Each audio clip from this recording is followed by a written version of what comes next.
ഓം നമോ നാരായണായ. ഓം നമോ ഭഗവതേ വാസുദേവായ. ശ്രീമന്നാരായണീയം 43-ാം ദശകം. തൃണാവർത്തവധം. ത്വാമേകദാ ഗുരുമരുത്പുരനാഥവോഢും ഗാഠാതിരൂഢഗരിമാണമപാരയന്തീം മാതാനിധായ ശയനേ കിമിദം വദേതി ധ്യായന്ത്യചേഷ്ടതഗൃഹേഷു നിവിഷ്ടശങ്കാ താവദ്ദിദൂരമുപകർണിതഘോരഘോഷ വ്യാജൃംഭിവാംസുപടലീപരിപൂരിതാശ വാത്യാവപസ്സു കില ദൈത്യവരസ്തൃണാവ അർത്ഥാഖ്യോ ജഹാരജനമാനസഹാരിണാം ത്വം ഉദ്ദാമവാംസുതി മിരാഹതദൃഷ്ടിപാദേ ദ്രഷ്ടും കിമപ്യകുശലേ പശുപാലലോകേ ഹാ ബാലകസ്യ കിമിതി തുതുപാന്തമാപ്ത്വാ മാതാ ഭവന്തമവിലോക്യ വൃശം രുരോധ താവത്സദാനവവരോപി ച ദീനമൂർത്തിർഭാവത്കഭാരപരിധാരണ ലൂനവേഗ സംകോചമാപ തദനുക്ഷതപാം സുഘോഷേ ഘോഷേ വ്യതായതഭവ ജനനീനിനാദാം രോദോപകർണനവശാദുപഗമ്യഗേഹം ക്രന്ദൽസു നന്ദമുഖഗോപകുലേഷു ദീന ത്വാം ദ്വാനവസ്ത്വഖിലമുക്തികരം മുമുക്ഷു ത്വയ്യപ്രമുഞ്ചതി പപാദവിയത്പ്രദേശാൽ രോദാകുലാസ്തദനു ഗോപഗണാ ബഹിഷ്ഠ പാഷാണപൃഷ്ടവിദേഹമധിസ്ഥവിഷ്ടം പ്രൈക്ഷന്തഹന്ത നിപതന്തമമുക്ഷ്യവക്ഷ ശക്ഷീണമേവ ച ഭവന്തമലം ഹസന്തം ഗ്രാവപ്രഭാത പരിപിഷ്ടഗരിഷ്ഠദേഹ ഭ്രഷ്ടാസുദൃഷ്ട ധനുജോപരിദൃഷ്ടഹാസം ആഘ്നാനമംബുജകരേണ ഭവന്തമേത്യ ഗോപാ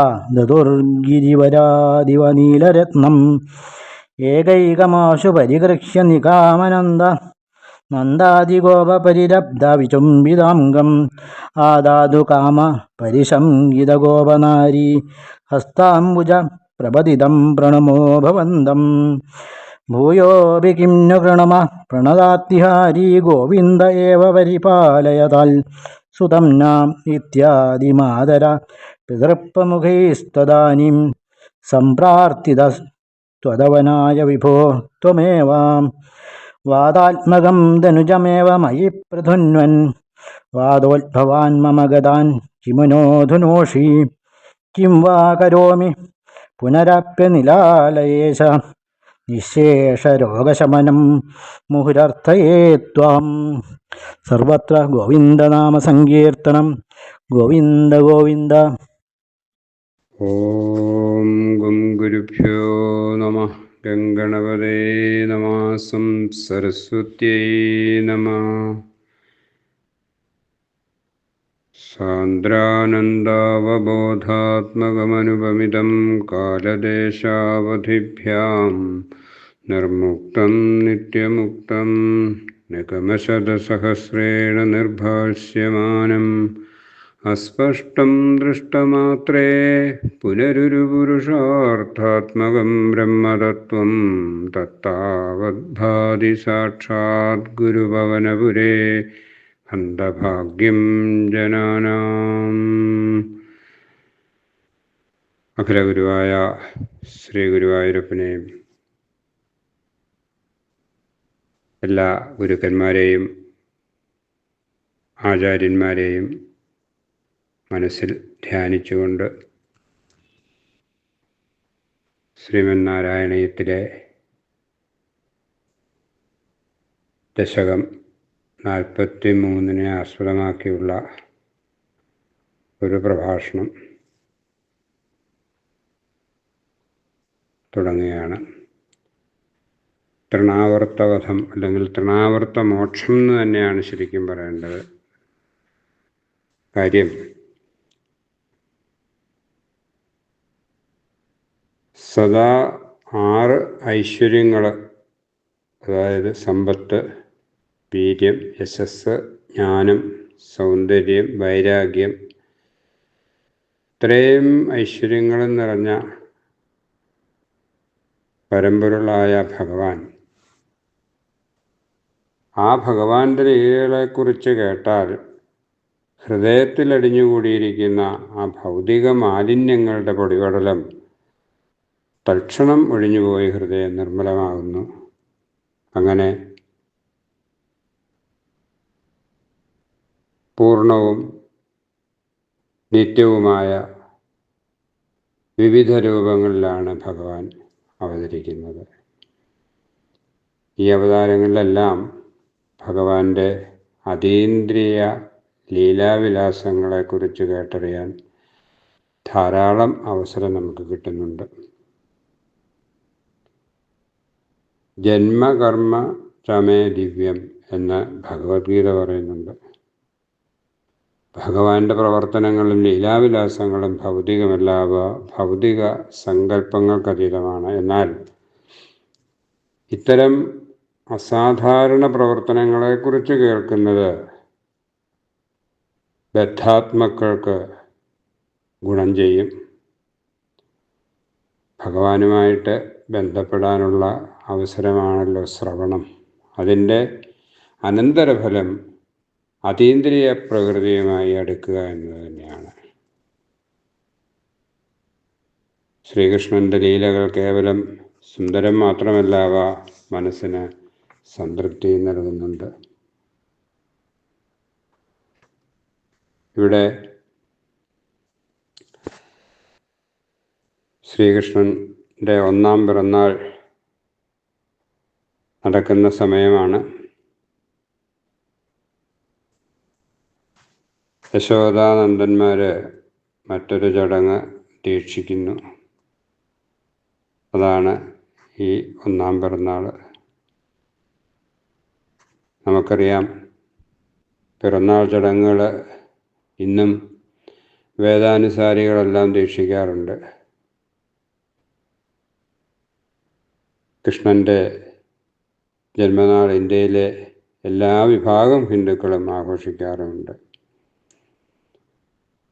ഗോപന്മാർ ഒന്നടങ്കം ആണുങ്ങളും പെണ്ണുങ്ങളും ക്ഷണിക്കപ്പെട്ടിരുന്നു.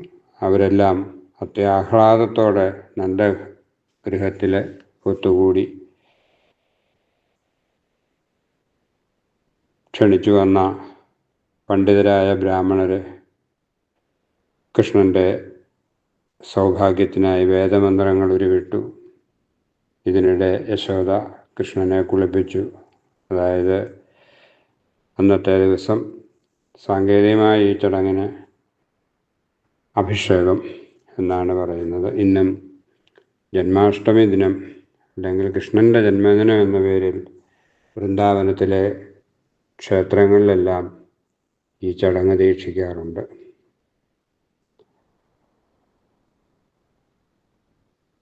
ധാരാളം ധാന്യങ്ങളും സ്വർണ്ണാഭരണങ്ങളൊക്കെ അണിയിച്ച ഒന്നാന്തരം പശുക്കളും പണ്ഡിതരും ബഹുമാന്യരുമായ ബ്രാഹ്മണർക്ക് ദാനം ചെയ്യാനായിട്ട് ഈ അവസരത്തിൽ യശോദ ഒരുക്കി വച്ചിട്ടുണ്ടായിരുന്നു. അങ്ങനെ ആടയാഭരണങ്ങൾ അണിഞ്ഞ യശോദ ശ്രീകൃഷ്ണനെ കുളിപ്പിച്ച് അണിയിച്ചൊരുക്കി വേദമന്ത്രങ്ങളൊക്കെ ഉരുവിടുന്ന ബ്രാഹ്മണരുടെ മുമ്പിൽ മന്ത്രം ചൊല്ലുന്നത് കേൾക്കാനായിട്ടെത്തി. അങ്ങനെ വേദമന്ത്രങ്ങൾ കേൾക്കുന്നതിനിടയിൽ മടിയിലിരുന്ന കൃഷ്ണൻ ഉറക്കം തൂങ്ങുന്നതായി മനസ്സിലാക്കിയ യശോദ ഒച്ചയുണ്ടാക്കാതെ അവിടെ കിടക്കയിൽ കിടത്തി. ബ്രാഹ്മണർ വേദമന്ത്രങ്ങൾ ചൊല്ലി രണ്ടാമതും അനുഷ്ഠാന കർമ്മങ്ങൾ പൂർത്തിയാക്കിയപ്പോൾ നന്ദമഹാരാജാവ് വീണ്ടും അവർക്ക് അളവറ്റ ധാന്യങ്ങളും പശുക്കളെയൊക്കെ ദാനം ചെയ്തു. ഇങ്ങനെയുള്ള ഈ ചടങ്ങുകൾക്കൊക്കെ ശേഷം ഒരു ദിവസം യശോദ കുഞ്ഞിനെ മടിയിൽ കിടത്തി തലോടുകയായിരുന്നു. ഉണ്ണിക്ക് കണക്കിലേറെ കനം വർദ്ധിച്ചതായി കണ്ട് ചിന്താകുലയാകുന്നു. ത്വാമേകദാ ഗുരുമരുത്പുരനാഥവോടും ഗാഢാധിരൂഢഗരിമാണമപാരയന്തി മാതാനിധായ ശയനേ കിമിദം ബദേരി ധ്യായന്ത്യചേഷ്ടതഗൃഹേഷു നിവിഷ്ടശങ്ക. പെട്ടെന്നാണ് കുഞ്ഞിൻ്റെ ഭാരം അങ്ങ് വർദ്ധിക്കുന്നതായി യശോദയ്ക്ക് തോന്നിയത്. താങ്ങാനാവാത്ത വിധം ഭാരം വർദ്ധിച്ചപ്പോൾ മനസ്സില്ലാ മനസ്സോടെ യശോദ ആ കുഞ്ഞിനെ അവിടെ കിടത്തി. എന്നിട്ട്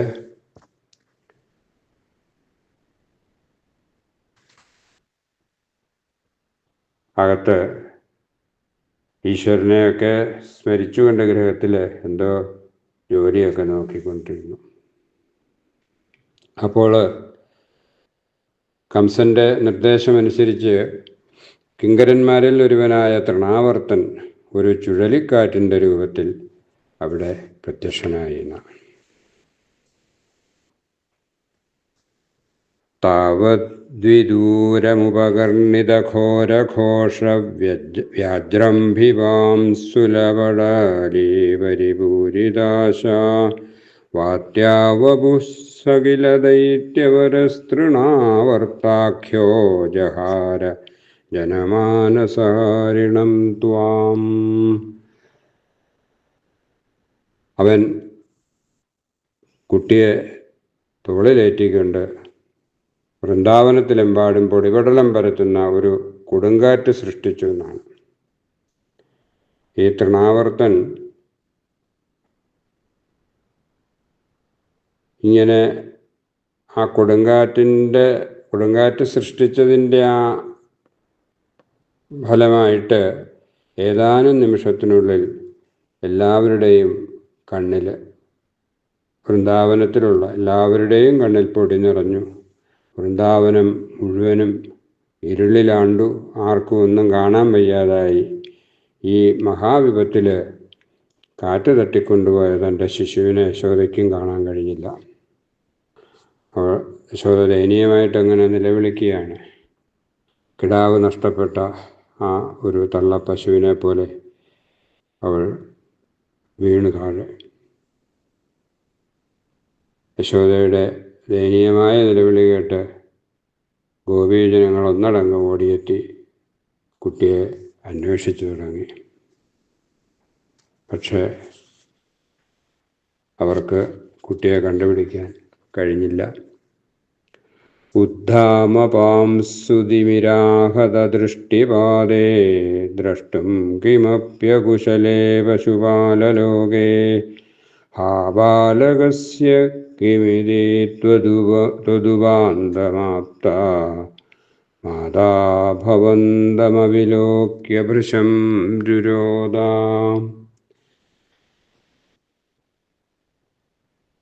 ആർക്കും ഒന്നും കാണാൻ വയ്യാതെയായ ആ വൃന്ദാവനത്തിൽ കാറ്റ് തട്ടിക്കൊണ്ടുപോയ തൻ്റെ ശിശുവിനെ യശോദയ്ക്കും കാണാൻ കഴിയുന്നില്ല. അങ്ങനെ യശോദയുടെ ആ നിലവിളി കേട്ട് ഗോപി ജനങ്ങൾ ഒന്നടങ്കം കുട്ടിയെ അന്വേഷിച്ച് തുടങ്ങി. എന്നിട്ടും യാതൊരു തുമ്പും കിട്ടിയില്ല. ശിശുവായ കൃഷ്ണനെ തോളിലെടുത്തുകൊണ്ട് തൃണാവർത്തൻ ആകാശത്തിൽ ഉയർന്നു പൊങ്ങി. എന്നാൽ കൂടുതൽ വേഗത്തിൽ ഗതി തുടരാൻ വയ്യാത്ത മട്ടിൽ കുട്ടിയുടെ ഭാരം നേരെ അങ്ങ് പെട്ടെന്ന് വർദ്ധിച്ചു. അതിനാൽ ചുഴലിക്കാറ്റ് കൊണ്ടുള്ള വേലത്തരങ്ങൾ അവന് നിർത്തേണ്ടി വന്നു.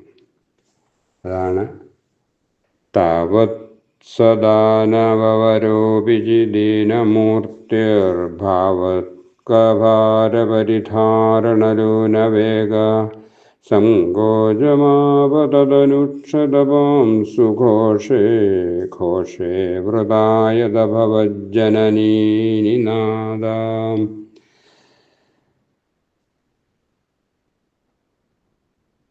അങ്ങനെ ശിശുവായ കൃഷ്ണൻ്റെ ഭാരം അതിവേഗം വർദ്ധിച്ചതിൻ്റെ ഫലമായി ആസുരൻ്റെ ഗതി താഴോട്ടാകുകയാണ്. അപ്പോൾ ഭഗവാൻ ആ തൃണാവർത്തൻ്റെ കഴുത്തിൽ പിടികൂടി ആ കുഞ്ഞിന് ഒരു പർവ്വതത്തിൻ്റെ ഭാരമുള്ളതുപോലെ തൃണാവർത്തന് തോന്നിയെന്നാണ്.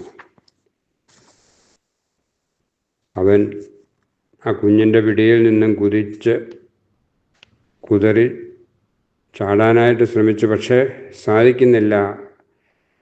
പിന്നെയോ അവൻ്റെ കണ്ണുകളെല്ലാം പുറത്തോട്ട് തള്ളി. അങ്ങനെ ഭീകരമായി അലറിക്കൊണ്ടവൻ വൃന്ദാവനത്തിൻ്റെ മണ്ണിൽ വീണ് മൃതിയടഞ്ഞു എന്നാണ്. ഭഗവാൻ ശിവൻ്റെ അമ്പേറ്റ് വീണ ആ ത്രിപുരാസുരനെ പോലെ കൽത്തറയിൽ വന്ന് വീണു. രോദോപകർണനവശാദുപഗമ്യഗേഹം ക്രന്ദൽസു നന്ദമുഖഗോപകുലേഷു ദീന ത്വാം ദാനവസ്ത്വഖിലമുക്തികരം മുമുക്ഷുസ്ത്വയ്യപ്രമുഞ്ജതി പപാദവിയത് പ്രദേശാത്.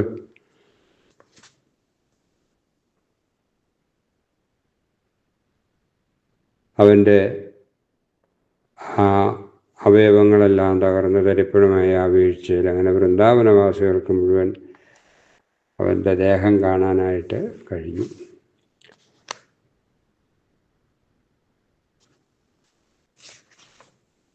രോദാകുലാസ്തദനു ഗോപഗണാബഹിഷ്ട പാഷാണപൃഷ്ടഭുവി ദേഹമതിസ്തവിഷ്ടം പ്രൈക്ഷന്തഹന്ത നിപതന്തമമുക്ഷ്യ വക്ഷസ്യ ക്ഷീണമേവ ജപവന്തമലം ഹസന്തം. അങ്ങനെ ആ കാണാതായ ആ ഓമനക്കുട്ടനെ കേടൊന്നും കൂടാതെ കണ്ടുകിട്ടിയതിൽ സന്തോഷം. അത് ആ ഭയങ്കര ശരീരത്തിലായതുകൊണ്ട് സങ്കടവും. ഹന്ത എന്ന ശബ്ദത്തിനിവിടെ ഹർഷം, വിഷാദം എന്ന രണ്ടർത്ഥമുണ്ട്. അപ്പം ഗോപന്മാർ ആ ഓമനക്കുട്ടനെ പാഞ്ഞു ചെന്നെടുക്കുന്നതായിട്ടാണ് അടുത്ത ശ്ലോകത്തിൽ പറയുന്നത്. ഗ്രാവപ്രപാദപരിവിഷ്ടഗിരിഷ്ടദേഹ ഭ്രഷ്ടാസുദുഷ്ടതനുജോപരിദൃഷ്ടഹാസം ആജ്ഞാനമംബുജകരേണ ഭവന്തമേധ്യ ഗോപാദധൂർഗിരിവരാദിവ നീലരത്നം.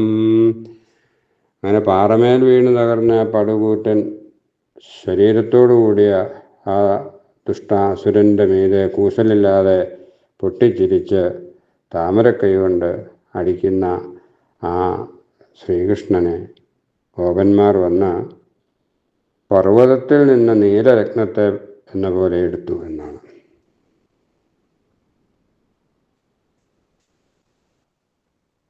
അങ്ങനെ മല പോലെ വലിപ്പമുള്ളതും ഭയങ്കരവുമാണ് ആ അസുരൻ്റെ ശരീരം. അതിന്മേൽ നീലരത്നം പോലെ മനോഹരവും ചെറിയതുമാണ് ഭഗവാന്റെ ശരീരം. ഇവിടെ ഗോപ എന്ന ശബ്ദം ആകാരാന്തം സ്ത്രീലിംഗമാണെന്നും പറയാം. ഗോപസ്ത്രീകൾ എന്നർത്ഥം. ഭാഗവതത്തിൽ ഗോപസ്ത്രീകളാണ് അസുര ശരീരത്തിൽ നിന്ന് ഉണ്ണിയെ എടുത്ത് യശോദയ്ക്ക് കൊണ്ടുപോയി കൊടുത്തത്. ദശമസ്കന്ധത്തിലെ 7-ാം അധ്യായത്തിൽ 29-ാമത്തെ ശ്ലോകത്തിൽ പറയുന്നതാണ്. സമന്തരിക്ഷാത്പതിതം ശിലായാം വിശീർണ സർവാവയവം കരാളം പുരം യഥാ രുദ്രശരേണ വിദ്ധം സ്ത്രിയോ രുദത്യോ ദദൃശു സമേതാ പ്രാദായ മാത്രേ പ്രതിഗൃഹ്യ വിസ്മിതാ കൃഷ്ണം ജതസ്യോരസിലംബമാനം.